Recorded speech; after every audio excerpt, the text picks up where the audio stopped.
Bonsoir bien-aimés dans le Seigneur, c'est votre bien-aimé, le prophète Daniel Yabantoma Yabasakoli. Que Dieu vous bénisse de partout où vous êtes, que la paix du Seigneur vous soit accordée, que la grâce de Jésus-Christ vous soit accordée. Avant de commencer ce soir, je commence avec cette déclaration prophétique. Ma prière et mon souhait est que ce message transforme des vies. Et je le déclare avec cette prière qui l'accompagne après, que Dieu change la vie de chaque personne qui va m'écouter par le nom puissant de Jésus-Christ. Que la grâce qui couvre le péché, que la grâce qui couvre le faute nous soit accordée. Que Dieu vous bénisse. J'ai choisi un thème simple pour nous parler.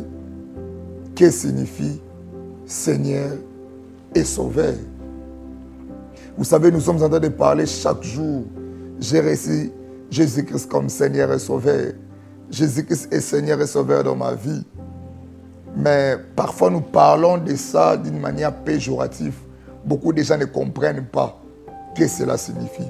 C'est quoi réellement recevoir Jésus-Christ comme Seigneur et Sauveur? Alors la Bible est grande. Et vous allez écouter encore une autre chose qu'on dit. J'ai reçu Jésus-Christ comme Seigneur et Sauveur.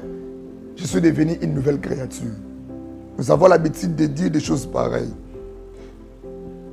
Mais nous ne comprenons pas vraiment la profondeur et la grandeur de ce que nous sommes en train de dire. La Bible dit, le salut vient qu'au nom de Jésus-Christ. Mais la Bible nous dit aussi, recevez Jésus-Christ comme Seigneur et Sauveur. Pourquoi ces choses? Jean chapitre 3, verset 16. Vous connaissez très bien le texte. Dieu a tant aimé le monde. Il a donné son Fils unique afin que quiconque croit en lui ne périsse point.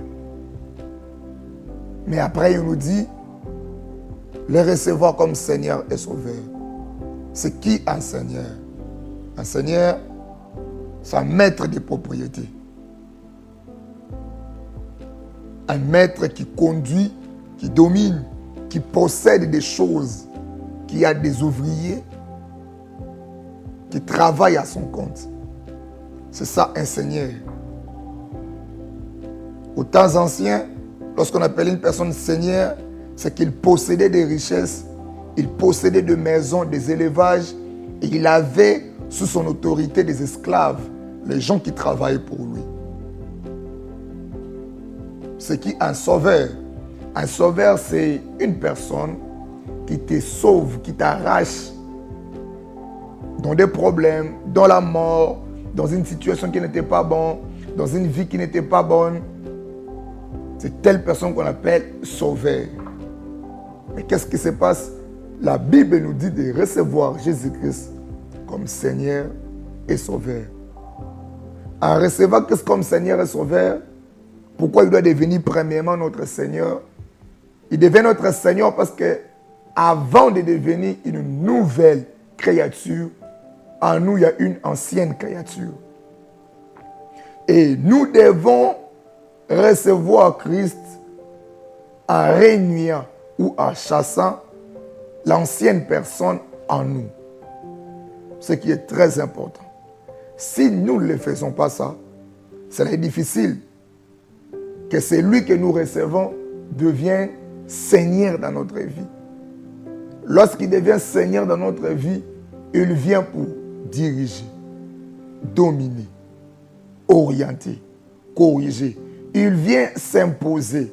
Or, on ne peut pas mixer deux vies à la fois. La vieille personne qui est en nous ne peut pas cohabiter avec Jésus-Christ. Voilà pourquoi lorsque nous recevons Jésus-Christ, nous devons savoir faire cet exercice. Quand nous recevons Jésus-Christ, nous devons savoir chasser la vieille personne. Si nous ne chassons pas la vieille personne, cela est difficile pour que Christ habite en nous. Vous allez remarquer que beaucoup de gens ont soi-disant reçu Jésus-Christ, mais il n'y a pas les effets de Christ en eux. Pourquoi? Parce que Christ n'est pas Seigneur dans leur vie. Pour que Christ devienne Seigneur dans votre vie, votre vie doit laisser la place à la vie de Jésus-Christ. Ça, c'est la première des choses. La deuxième des choses, sauveur. Si Christ est ton sauveur, il doit au moins te sauver de quelque chose. Vous allez remarquer, Christ, on a reçu Christ, avec tout le mal que nous faisons, nous venons maintenant à l'église qui est la maison de Christ. Mais nous n'abandonnons pas cette vie passée, cette vieille homme. C'est que malgré qu'on a dit on a reçu Christ, mais il ne nous a pas encore sauvés. Or, en recevant Jésus-Christ, en acceptant Christ, c'est chasser ta vie passée. C'est régner ta vie passée. Tu ne peux pas quitter dans une chose si tu n'es pas la condition de la chose. Alors, sauveur, pourquoi on l'appelle sauveur? C'est parce qu'il nous a sauvés d'une vie. Mais si, à l'appelant sauveur, nous continuons dans la même vie, c'est qu'il n'est pas notre sauveur. C'est qu'il ne nous a pas encore sauvés. Alors, ce n'est pas seulement l'exercice péjoratif, mais ça demande vraiment l'implication d'une vie. Je donne un exemple dans le livre de Luc chapitre 22, verset 31. Christ est tenté de dire ceci. Il s'adresse à Pierre. Il dit à Pierre, le Seigneur dit, Simon, Simon, Satan vous a réclamé pour vous tripler comme un froment. Mais je priais pour toi, afin que ta foi ne défaille point. Et toi, quand tu seras converti, affermis tes frères. Pierre qui marchait avec Jésus-Christ, lorsque vous écoutez le mot converti, c'est que Pierre n'était pas encore converti. Pierre devait encore faire des erreurs. Pierre devait continuer comment il continue. Et à cette époque ici, il ne pouvait pas recevoir Jésus-Christ parce qu'il n'était pas encore mort. Il vivait avec lui sur terre. Mais le vieil homme réclamait Pierre. Le vieil homme réclamait Pierre. Si tu ne reçois pas Jésus-Christ et tu ne laisses pas Christ devenir ton Seigneur, ton vieil homme va te réclamer. Et s'il ne te sauve pas du péché qui t'a trouvé, ce péché-là va t'amener dans la perdition. Alors j'aimerais inviter chaque frère, chaque sœur, de ne pas seulement dire des choses d'une manière péjorative, mais de vivre ce que nous disons. En recevant Jésus-Christ comme Seigneur dans notre vie, nous devons chasser d'autres seigneurs qui étaient dans notre vie. Isaïe dit, Éternel notre Dieu, d'autres maîtres ont dominé sur nous. Alors tu connais qui était Seigneur dans ta vie. Tu connais quelle est la pensée qui était Seigneur dans ta vie. Quel est l'homme qui était Seigneur dans ta vie. Quand tu reçois Jésus-Christ, chasse ce Seigneur-là. Laisse Christ devenir ton Seigneur. Et la deuxième des choses, lorsque tu dis que c'est ton sauveur, accepte qu'il te sauve dans cette mauvaise condition. Une personne sauvée, c'est une personne qui a vaincu la chose. Mais jusqu'aujourd'hui, la chose continue à te vaincre.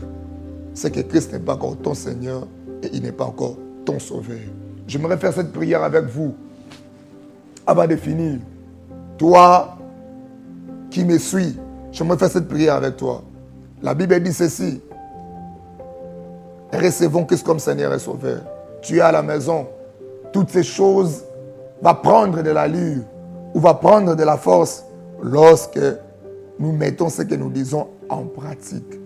C'est-à-dire, nous venons le recevoir comme Seigneur et Sauveur.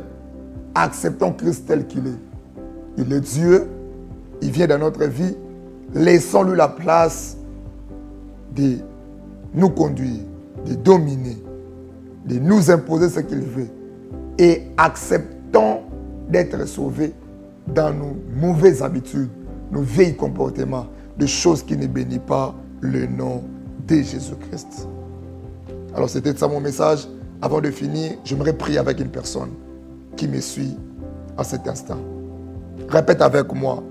Jésus-Christ de Nazareth. Plusieurs fois, je me suis dit te recevoir. Mais j'ai compris que tu n'es pas à l'intérieur de moi. Je ne t'ai jamais reçu. J'ai pris la décision de te recevoir parce qu'avant cette décision, quelques minutes avant, j'avais pris la décision de chasser l'homme animal en moi, l'homme péché en moi, l'homme rancunier en moi. Je vais te recevoir. Viens prendre la place là où l'autre Seigneur régnait dans ma vie. Et je t'en supplie de me sauver et de devenir mon sauveur. Me sauver de quoi? De mes mauvaises habitudes, mauvais caractère, de ma vie passée, de ma vie diabolique. Viens me sauver. Par le nom de Jésus-Christ. Que ton sang me lave et fasse de moi ton image. Au nom de Jésus-Christ. Reste calme, je vais prier. Seigneur Dieu, je prie pour ton peuple. Je prie pour celui qui m'a suivi. Je prie pour mon frère, ma soeur, papa, maman, qui a répété cette prière avec moi. Tu avais dit à la fête des nations, mes disciples, je viens d'accomplir cela et ils ont eu l'engagement. Seigneur, accomplis ces choses. Ils doivent vivre ta vie présentement. Au nom de Jésus-Christ, je veux ainsi prier. Amen. Alors, bien aimé dans le Seigneur, toi qui me suis à la maison, c'était simple.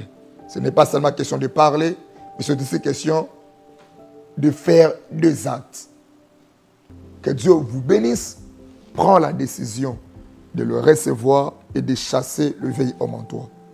Prends la décision de le laisser te sauver et d'accepter de te faire sauver. Que Dieu vous bénisse. C'était votre bien-aimé, le prophète Daniel Yabantoma Yabasakoli. God bless you guys.